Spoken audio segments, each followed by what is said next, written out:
روز 28 ماه ساعت 11:30 عبدالرحمن نور محمدوف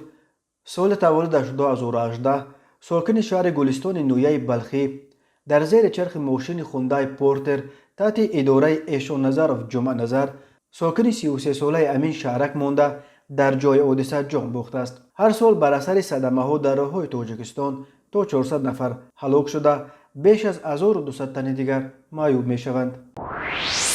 مرد 47 ساله ساکن جماعت چارگلتپه نویه رودکی به آن گمان بر می شود که روز 22 اکتبر سال 2019 با روی فریب به باوری امدیهای 62 سالش در آمده از او با وعده جدا کرده دادن 6 ساعت قطعه زمین نزد حولگی 100,000 سومانی گرفته، اما تا حال فریب داده گشته مبلغ گرفتهش را بر نگردانیده است.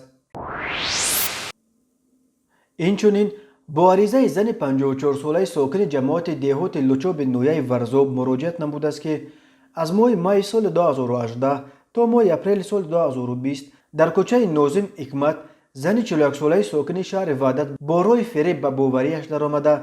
از او جواهرات گوناگون طلایی را جمع به مبلغ 41,500 سومانی، 7,400 دلار امریکایی و 25,200 سومانی گرفته وعده داده است که خانه استقامتیش واقع در کوچه ناظم حکمت را به نامش کرده می دهد،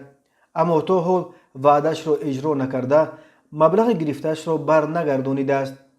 از روی حادثه مذکور تفتیشات ادامه دارد.